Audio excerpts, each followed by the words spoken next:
Assalamualaikum warahmatullahi wabarakatuh. Sahabat Markisah dimanapun berada, alhamdulillah dan terima kasih kepada yang sudah like dan subscribe. Semoga selalu dalam lindungan Allah dan dipanjangkan keberkahan umurnya. Sebelum menyimak kisahnya, sempatkanlah menulis sholawat kepada Nabi kita di kolom komentar, sebagai tanda penghormatan kita kepada beliau.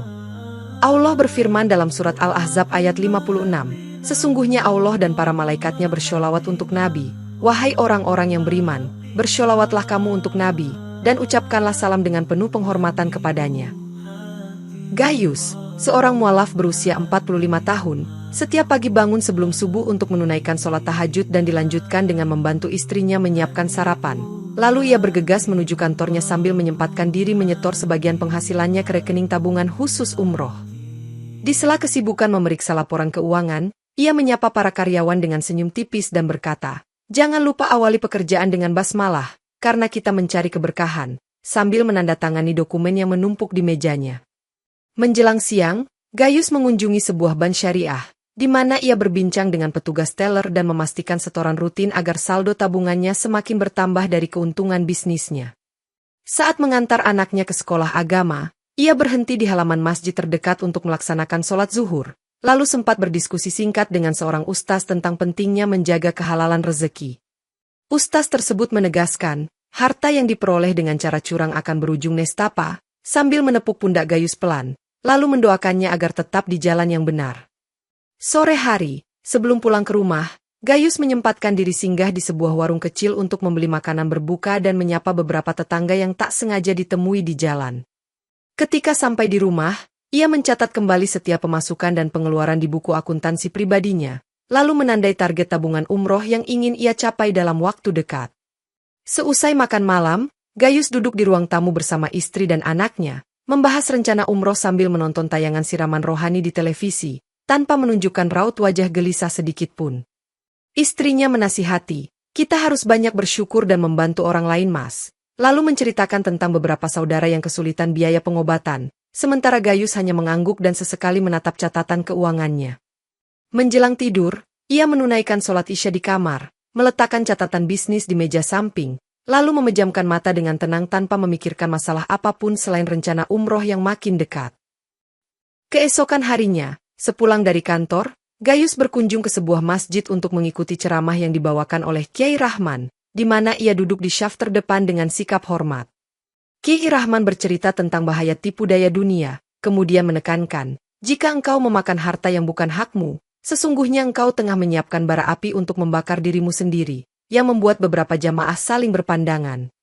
Setelah ceramah usai, Gayus mendekati sang kiai untuk berjabat tangan dan memperkenalkan diri sebagai seorang mualaf yang ingin memperdalam pengetahuan agama Islam.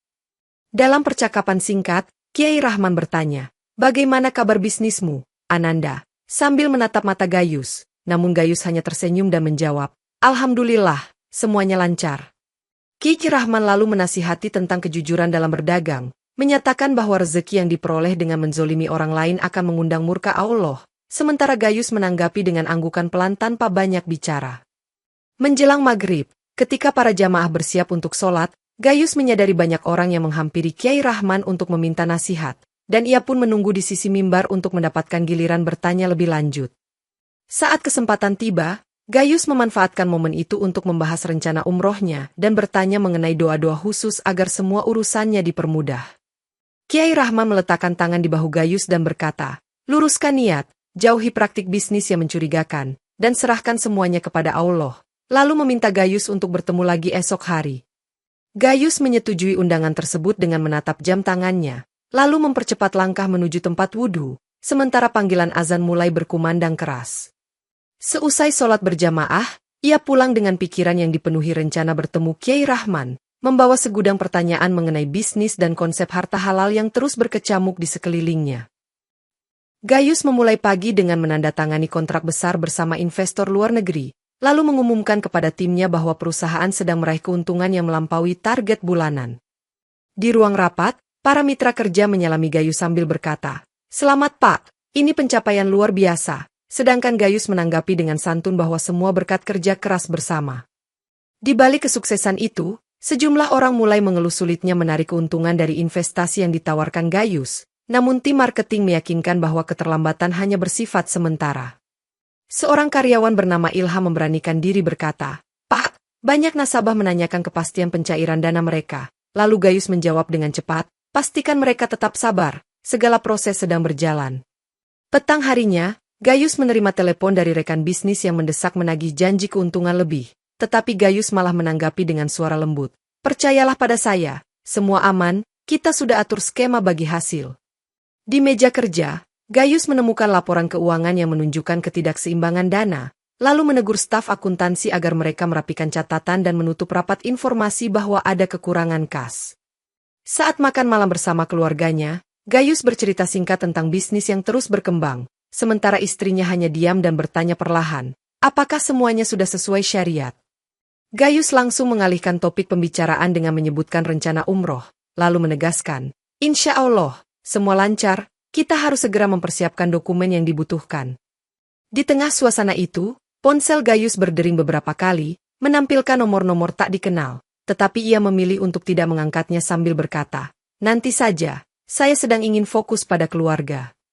Malam semakin larut ketika Gayus membuka laptopnya untuk memeriksa transaksi, dan ia melihat angka-angka bertambah dengan cepat di rekening bisnisnya, seolah tidak pernah berkurang setiap kali ia melakukan penarikan. Keesokan harinya, Gayus terkejut saat petugas bank syariah menelepon dan berkata, "Pak, ada transaksi masuk dalam jumlah besar ke rekening umroh Anda, apakah ini sengaja Anda lakukan?" Sementara Gayus tidak melakukan penambahan dana apapun.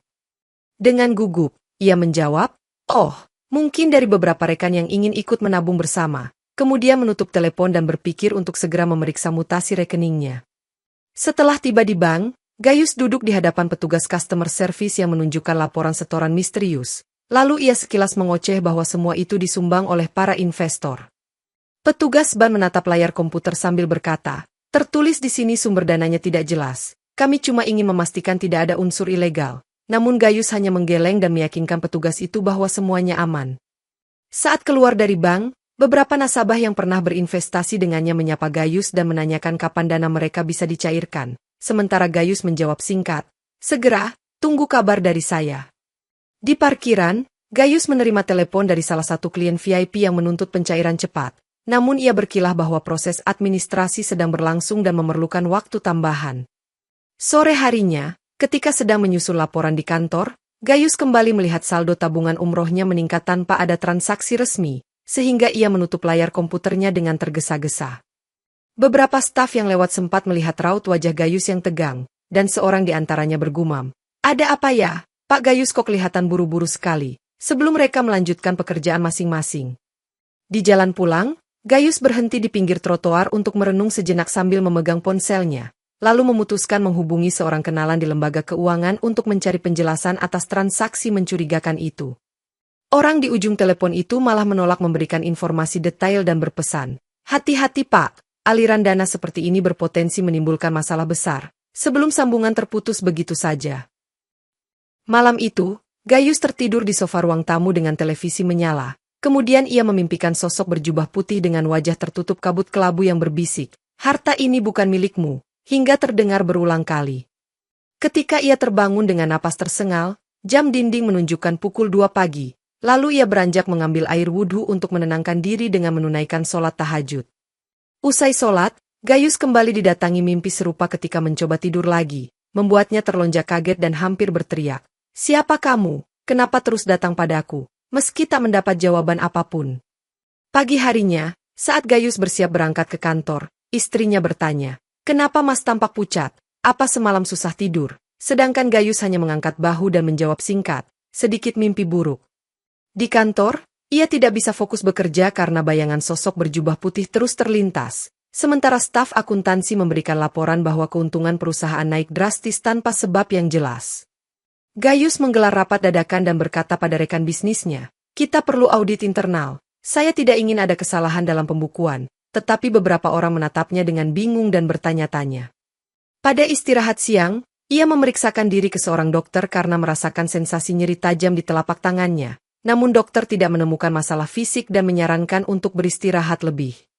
Seusai jam kerja, Gayus menyempatkan diri mengunjungi masjid yang sepi untuk duduk sejenak di serambi, di mana ia melihat bayangan sekilas sosok berjubah putih di dekat tiang penyangga.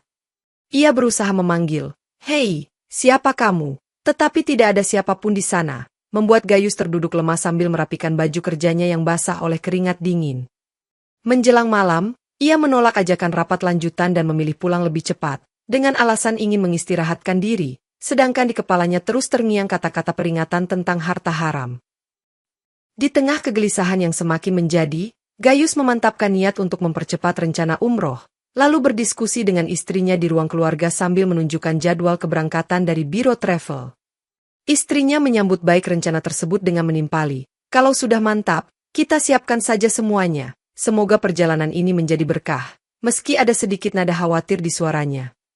Gaius segera menghubungi biro travel yang direkomendasikan oleh Kiai Rahman, lalu memesan tiket dan paket umroh untuk dirinya, istri, serta beberapa kerabat dekat. Selama beberapa hari berikutnya, ia meminta karyawan bagian administrasi mengurus dokumen perjalanan, sementara ia terus memastikan saldo rekening umrohnya aman untuk membiayai keberangkatan rombongan. Kiai Rahman sempat menemuinya di kantor, berpesan, "Jaga kesehatan dan jaga niat, jangan sampai tergoda hal-hal yang merusak ibadah." Lalu Gaius menunduk hormat mengucapkan terima kasih. Di berbagai kesempatan, Gaius tampak lebih rajin mengikuti kajian agama, bahkan sering membagikan sedekah kepada fakir miskin di sekitar lingkungan rumahnya tanpa banyak bicara. Ketika seorang teman kantor bertanya, "Pak, apa Bapak yakin ingin berangkat sekarang, di saat bisnis sedang melonjak?" Gaius menjawab tegas bahwa segalanya sudah diatur dan dia tetap berangkat.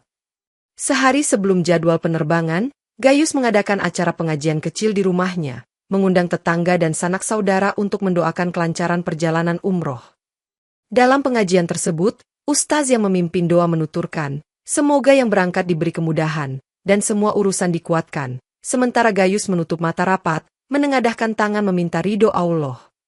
Malam itu, Gaius tidur lebih awal setelah menyiapkan koper, memeriksa paspor dan visa, serta menandatangani beberapa dokumen bisnis yang ditinggalkan sementara dalam kendali tim manajemennya.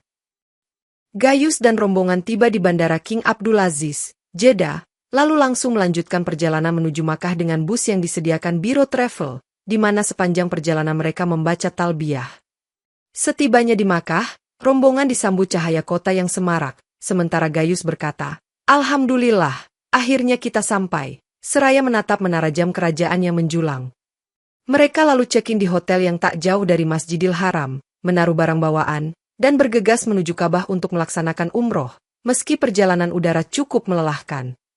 Saat pertama kali melihat Ka'bah, Gaius tampak terdiam dengan mulut terbuka, sedangkan istrinya menitikan air mata bahagia dan memanggil, "Mas, ayo kita mulai tawaf." Ketika mereka memulai tawaf, Gaius merasakan suasana hikmat dan menyatu dengan ribuan jamaah lain, sementara lantai marmer terasa sejuk di telapak kaki yang penat. Di putaran ketiga, Gaius mendadak berhenti sejenak karena merasakan sesak di dadanya, lalu seorang petugas keamanan bertanya, "Anda sakit, Pak?" Tetapi Gaius hanya menggelengkan kepala. Seusai tawaf, mereka mencoba mencium Hajar Aswad bersama rombongan, namun antrian sangat padat dan tiba-tiba Gaius merasa langkahnya tertahan oleh beban berat yang entah dari mana datangnya. Ia tetap memaksakan diri mendekat sambil berzikir, tetapi rasa nyeri di dadanya kian menjadi, dan tangannya mulai bergetar tanpa sebab yang jelas. Setelah selesai sa'i antara Syafa dan Marwah, Gaius berusaha menenangkan diri dengan duduk di pelataran Masjidil Haram, sementara istrinya mengambilkan air zam-zam untuknya. Malam itu, rasa sesak dan nyeri masih berlanjut saat mereka kembali ke hotel, namun Gaius menegaskan kepada istrinya bahwa ia hanya kelelahan dan butuh istirahat agar bisa fokus ibadah esok hari. Di pagi yang cerah, Gaius kembali ke Masjidil Haram untuk melaksanakan tawaf sunnah, namun tiba-tiba di tengah kerumunan jamaah yang mengelilingi Ka'bah, ia berteriak keras dan tersungkur ke lantai. Orang-orang di sekelilingnya segera menyingkir, sementara tubuh Gaius menegang dan pakaian ihramnya terlihat meregang seakan ada benda-benda tajam yang ingin keluar dari dalam dagingnya. Beberapa jamaah berusaha menolong, namun mereka mundur ketakutan saat melihat paku-paku besar menembus kulit Gaius, menimbulkan suara berderak dan percikan darah. Petugas keamanan Masjidil Haram berlari mendekat dan berteriak, "Istagfirullah, ada apa dengan orang ini? Tolong panggil tim medis." Lalu mereka membuat barikade agar tidak ada yang semakin mendekat. Sambil merintih kesakitan, Gaius memohon, "Ampuni saya, ya Allah, ampuni." Tapi paku-paku terus bermunculan dari perut, punggung, dan kakinya menancap dengan kuat di lantai marmer. Beberapa saksi mata berdoa keras di sekitar tempat kejadian. Ada yang membaca ayat kursi dan surah Yasin, sementara petugas medis yang datang pun hanya bisa terpana menyaksikan fenomena mengerikan ini. Istri Gayus yang melihat dari kejauhan langsung menjerit dan mencoba menerobos kerumunan, berulang kali memanggil nama suaminya. Mas Gayus, kenapa? Namun dihalangi petugas keamanan. Para jamaah di dekat situ menyadari kejadian aneh itu tidak seperti penyakit medis biasa, karena tubuh Gayus semakin penuh dengan paku berkarat yang muncul dengan kecepatan tidak wajar. Orang-orang menunduk, ada yang menangis, ada yang ketakutan, sementara beberapa lainnya saling berbisik bahwa ini adalah azab dari Allah yang turun di tempat paling suci di muka bumi. Hingga akhirnya, sebuah ambulans khusus datang untuk mengevakuasi Gayus, tapi ketika mereka hendak memindahkannya, paku-paku di sekujur tubuhnya seperti mengakar ke lantai, membuat usahanya nyaris mustahil. Dalam keadaan putus asa, tim medis dan petugas keamanan memutuskan untuk meredam situasi dengan mensterilkan area, namun siksaan Gayus semakin parah karena setiap tarikan napasnya disertai teriakan pilu. Saat beberapa orang mencoba mencabut salah satu paku, terdengar suara benturan keras dan percikan darah yang berhamburan, sementara Gayus meraung, "Tolong, sakit sekali." Istri Gayus yang terus berada di dekat barikade memanggil petugas dengan suara lirih, "Jangan biarkan dia menderita sendiri," tetapi tidak ada yang berani mengambil risiko lebih jauh. Paku-paku itu mulai memanjang dan menancap semakin dalam, memaksa Gayus untuk diam tak bergerak, sebab setiap gerakan kecil justru menambah nyeri yang tak tertahankan. Beberapa jamaah yang menyaksikan peristiwa menakutkan ini langsung beristighfar sambil menunduk, lalu beberapa di antaranya berkomentar, "Ini pasti balasan atas dosa besar, kita berlindung pada Allah." Petugas Masjidil Haram akhirnya memanggil ulama setempat untuk melihat langsung keadaan Gayus, dan ulama tersebut berdoa keras di hadapannya sambil berkata, "Ya Allah, lepaskan hamba-Mu dari siksaan ini bila Engkau kehendaki." Namun, setiap doa yang dipanjatkan seolah terpantul kembali oleh suasana mencekam, karena paku-paku di tubuh Gayus semakin menghitam, mengeluarkan cairan berbau busuk yang membuat orang menutup hidung. Lampu-lampu Masjidil Haram yang terang benderang tidak mampu menutupi kengerian situasi, sementara para jamaah semakin banyak yang mundur menjauh karena rasa takut dan ngeri. Gayus hanya bisa membuka mulut dengan nafas pendek, mengulang kata, "Ampun, ampun," dengan bibir yang bergetar hebat, dan tubuhnya menggigil seolah berada di ujung nyawanya. Ketika seorang petugas medis mencoba memberikan suntikan penenang, jarum suntik itu malah patah seolah membentur benda keras di bawah kulit Gayus, membuat semua orang menyadari bahwa kekuatan gaib sedang berperan di sini. Dengan suara terputus-putus, Gayus menatap ke arah Ka'bah dan berteriak, "Ya Allah, aku mengaku salah, aku telah menipu banyak orang," sambil mengangkat sedikit tangan yang dipenuhi paku berkarat. Seketika, banyak orang di sekelilingnya saling memandang dan beberapa di antaranya berseru, "Astagfirullah, dia baru mengakui kesalahannya," sementara ulama yang hadir mendekat untuk menyimak pengakuan itu. Di hadapan kerumunan, Gayus berusaha mengungkapkan kebenaran tentang bisnis investasinya yang ternyata hanyalah skema penipuan, dengan mengambil uang nasabah untuk memperkaya diri. Ia melanjutkan, "Aku menyelewengkan dana, aku gunakan untuk kepentingan pribadi, aku menumpuk harta haram," lalu memejamkan mata sejenak, menahan rasa sakit yang semakin menggila. Kilasan ingatan bermunculan di benaknya, menampilkan wajah-wajah para korban yang pernah mempercayainya, dan terdengar suara mereka menuntut hak yang telah dirampas, meski Gayus tak sanggup menjelaskannya secara detail. Saat Gayus membuka mata, ia melihat istri dan beberapa rekannya berada di dekat barikade, dan mulutnya gemetar mengucap, "Maafkan aku sudah salah, harta itu seharusnya bukan milikku."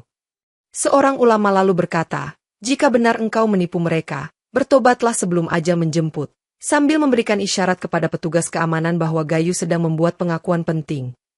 Air mata darah menetes dari pelupuk mata Gayus, sementara beberapa paku di tubuhnya mulai bergetar seolah bersiap tercabut, menandakan bahwa azab ini mungkin akan mencapai puncaknya. Tiba-tiba tubuh Gayus melemah, napasnya tersendat, dan ia berbisik, "Aku menyesal, ampuni aku, wahai Tuhan," sebelum pandangannya mengabur ditelan rasa sakit yang tidak terbayangkan. Dalam detik-detik terakhir, sebagian paku luruh menjadi debu hitam di lantai, sementara Gayus menghembuskan napas terakhirnya dengan mulut masih komat kamit memohon ampun, meninggalkan hikmah bahwa setiap kezoliman akan menemukan balasannya di sisi Allah.